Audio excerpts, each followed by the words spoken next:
जय हिंद साथियों। स्वागत है आप सभी का रासायनिक अभिक्रिया और समीकरण का वीवीआई और सब्जेक्टिव वाले सीरीज में, जिसमें ये हमारा दूसरा क्लास है।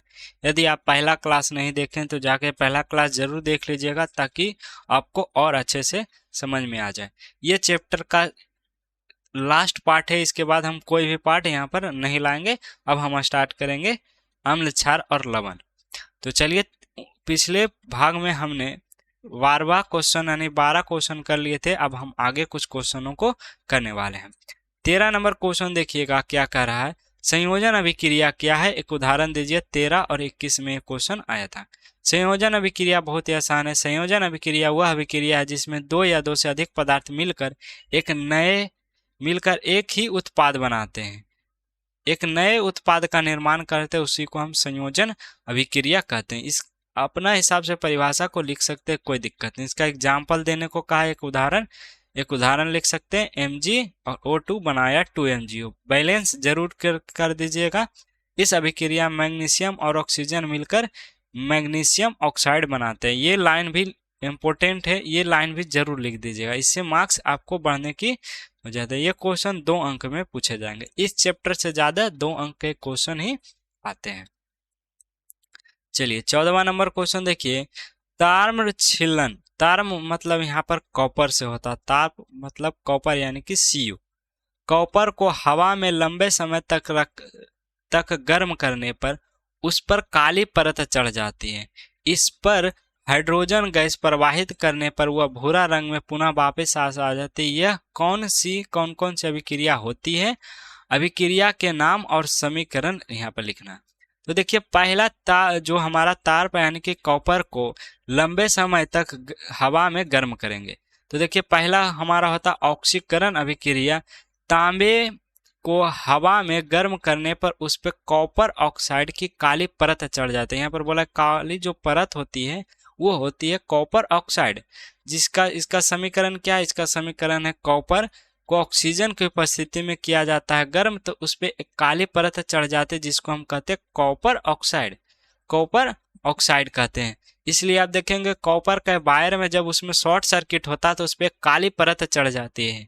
उस पर क्या करती है? काली परत चढ़ जाती है। लेकिन जब उस पर हाइड्रोजन गैस, यहाँ पर हाइड्रोजन गैस प्रवाहित किया जाता है तो वो पुनः अपने भूरा रंग में वापस आ जाती है। यह अभिक्रिया क्या होता है? यह अभिक्रिया कहा था अपचयन अभिक्रिया यानी कि रिडक्शन अभिक्रिया। रिडक्शन अभिक्रिया क्या होता है? इसमें ऑक्सीजन की हटाव होती है। ऑक्सीजन की हटाव, इसमें ऑक्सीजन की जुड़ाव हुई तो इसमें ऑक्सीजन की क्या होगी? हटाव होगी।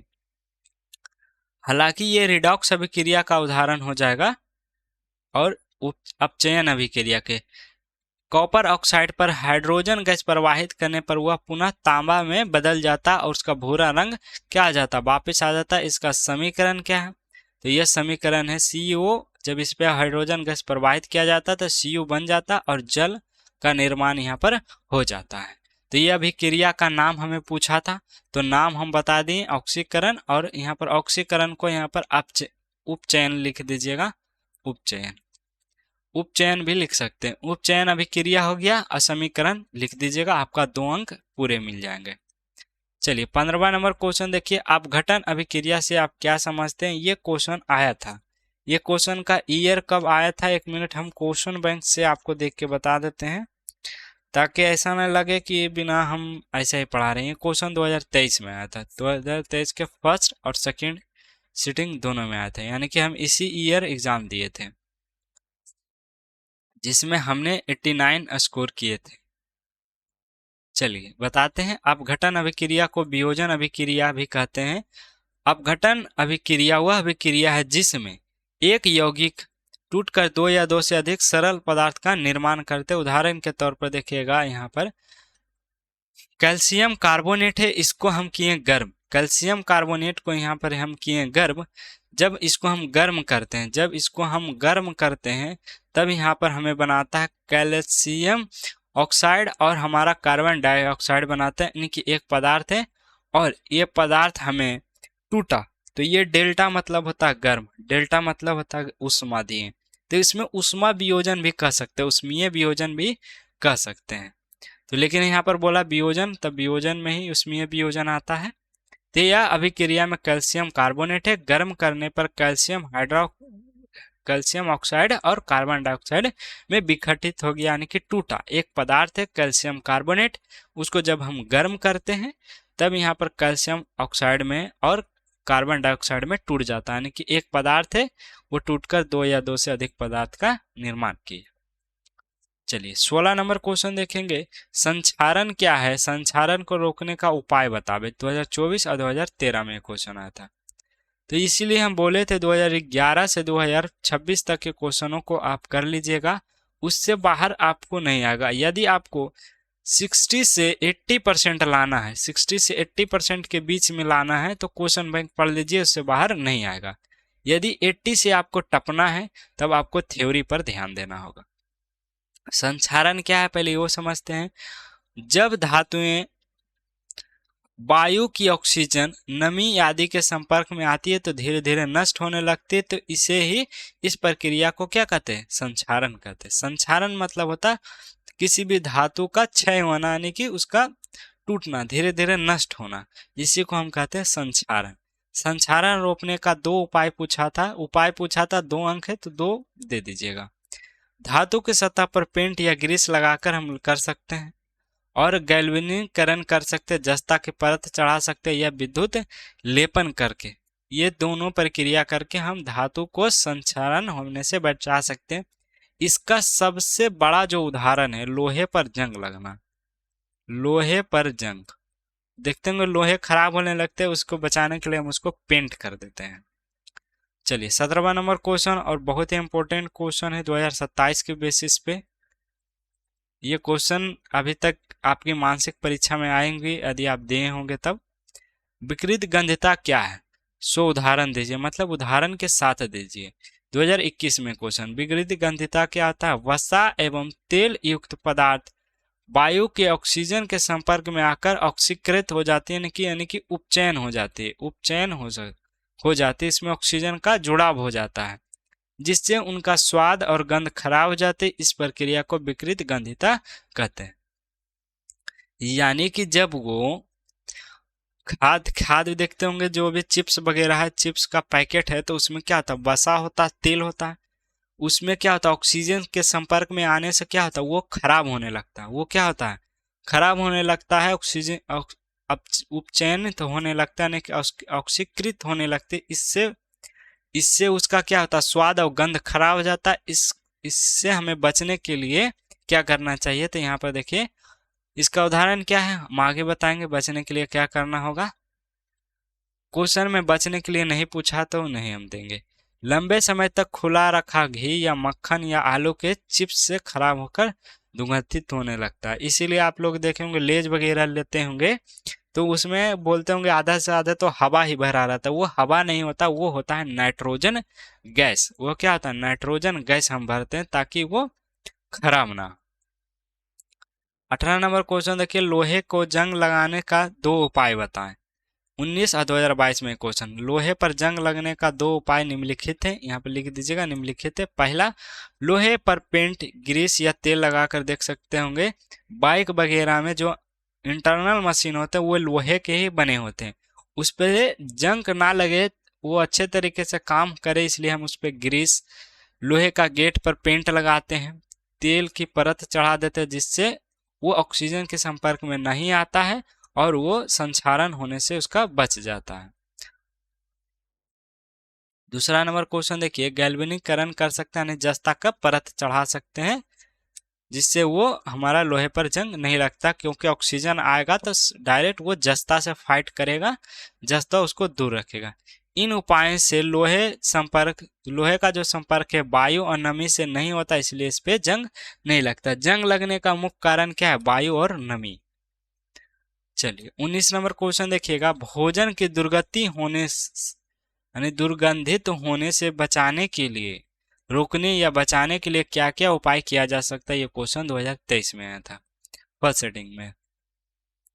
तो भोजन को, ये इसी को विकृत गंधिता बोलते हैं, विकृत गंधिता, यानी भोजन को दुर्गंधित से बचाने के लिए हम क्या कर सकते हैं?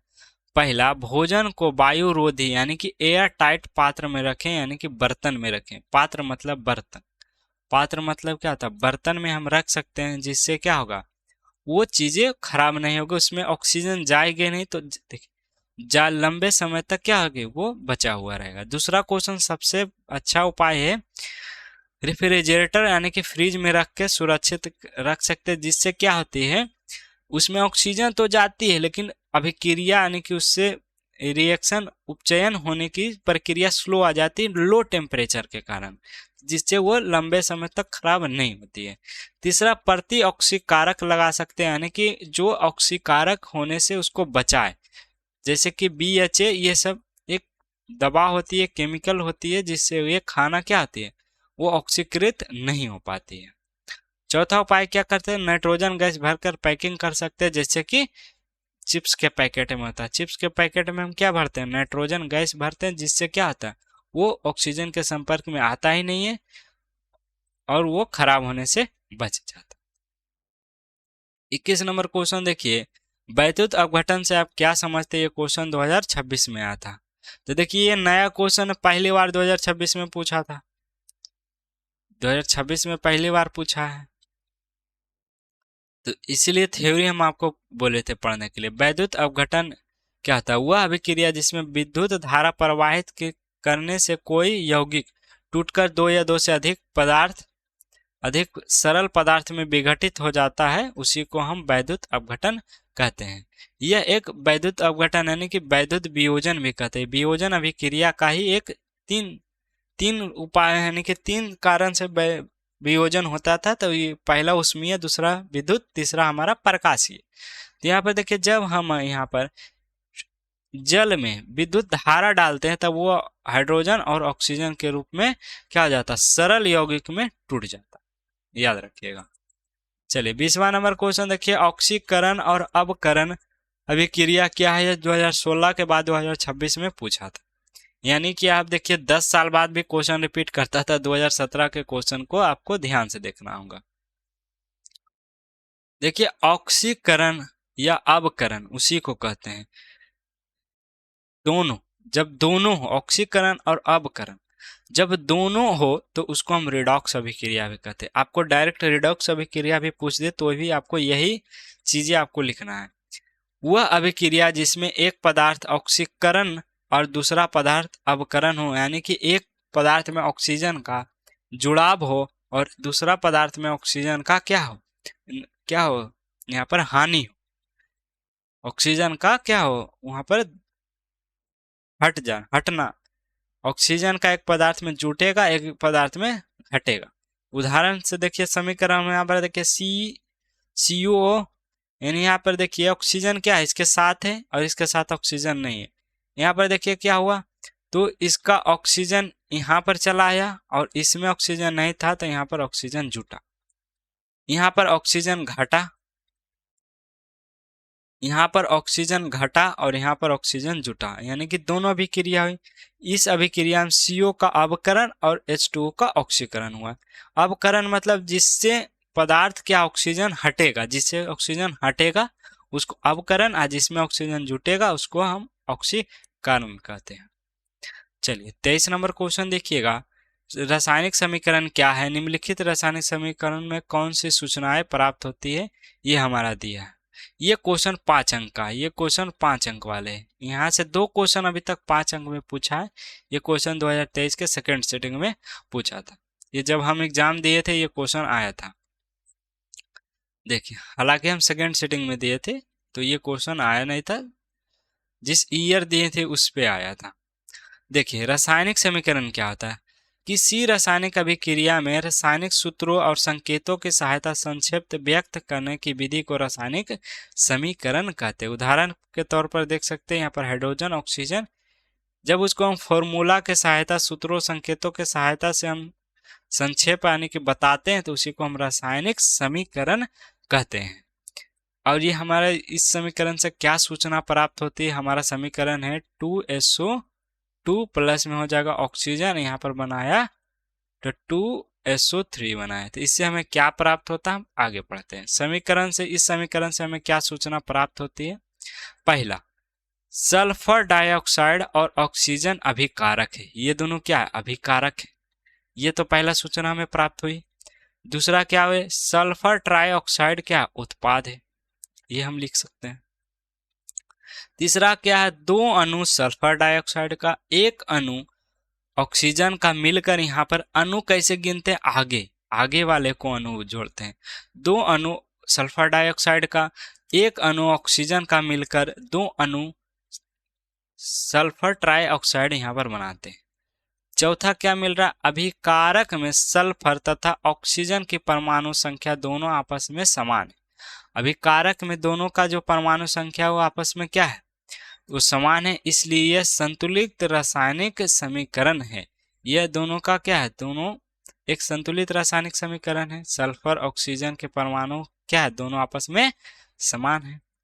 यह अभिक्रिया संयोजन अभिक्रिया का उदाहरण है, क्योंकि इसमें दो अभिकारक मिलकर एक उत्पाद बना रहे हैं। ये 5 हमें सूचना प्राप्त हुई, तो पांचों हम लिख सकते हैं। वो अपना अपना हिसाब से आपको जो लगे वो आप लिख सकते हैं। चलिए 24 नंबर क्वेश्चन देखिएगा, निम्नलिखित अभिक्रिया क्या है, यानी कि अभिक्रिया हमें बताना 18 और 19 में आया था। तो इसमें चारों अभिक्रिया पूछा था, पहला संयोजन, दूसरा वियोजन, तीसरा विस्थापन, चौथा द्विविस्थापन। देखिए संयोजन 1 नंबर का है, तो 1 नंबर में आपको कैसे, क्योंकि 4 डेफिनेशन है, तो चारों को लिखिएगा तो आपको 5 अंक मिलेंगे। 5 अंक में ये क्वेश्चन पूछा था। संयोजन अभिक्रिया पूछेगा, संयोजन अभिक्रिया वह अभिक्रिया जिसमें 2 या 2 से अधिक पदार्थ मिलकर एक ही उत्पाद बनाते हैं, उसको हम कहते हैं संयोजन अभिक्रिया। और यहाँ पर देखिए क्या हो गया, यहाँ Mg और O2 एक उदाहरण दे दीजिएगा, MgO बना।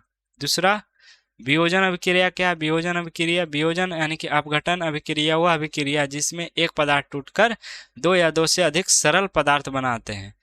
उदाहरण एक दीजिएगा, कैल्शियम कार्बोनेट, जब इस पर गर्म किए तो यहाँ पर कैल्शियम ऑक्साइड और कार्बन डाइऑक्साइड का निर्माण हुआ।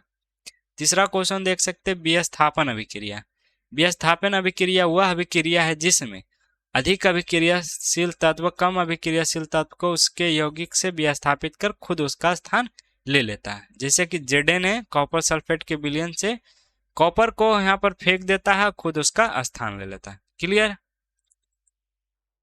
चौथा नंबर क्वेश्चन देखिए, चौथा उसी का क्वेश्चन है, द्विविस्थापन अभिक्रिया क्या है। द्विविस्थापन अभिक्रिया वह अभिक्रिया है जिसमें 2 या 2 से अधिक आयनों का परस्पर आदान प्रदान होता है। आयनों का क्या आता है, आदान प्रदान, यानी कि एक दूसरे से आदान प्रदान होकर 2 नए यौगिक बनाते हैं, तो वैसी अभिक्रिया को द्विविस्थापन अभिक्रिया कहते हैं। एक उदाहरण दे दीजिएगा, AgNO3 NaCl बनाया, AgCl और NO3, Ag यानी कि NaNO3 बनाया। क्लियर। तो इस प्रकार से पहले पार्ट में, यदि पहली क्लास आप पढ़े होंगे तो पहली क्लास में हमने 12 क्वेश्चन किए थे, दूसरी क्लास में हमने कितने क्वेश्चन किए, इसमें भी 12 क्वेश्चन किए, टोटल 24 क्वेश्चन थे। टोटल यहाँ पर 24 क्वेश्चन है। इस 24 क्वेश्चन में आपको 2 से 3 क्वेश्चन आपको मिल जाएगा, क्योंकि यहाँ पर 30 क्वेश्चन होते हैं टोटल, लगभग में हो जा ही जाते हैं 30 क्वेश्चन हर साल, तो इसी से आपको पूछे जाएंगे। 30 क्वेश्चन ही रहते टोटल मिला के। 30 क्वेश्चन में 2 या 3 क्वेश्चन इससे आ ही जाते हैं। हर एक साल देख सकते हैं आप, हम आपको इसीलिए ईयर भी जोड़ दिए। हर एक साल इससे 2 अंक वाले तो पूछते ही पूछते, 5 अंक वाले इससे उम्मीद नहीं रखिएगा, क्योंकि 2 ही बार अभी तक पूछा, 18 और 19। 5 अंक वाले इससे बहुत कम पूछे जाते हैं। आपको आगे के चैप्टर में बताएंगे किस चैप्टर में 5 अंक का आपको मिल सकते हैं। तो इसी के साथ आज के लिए बस इतना ही। मिलेंगे अगले क्लास में। अगले क्लास में नए चैप्टर का या शुरुआत करेंगे। तो जब तक ले जय हिंद।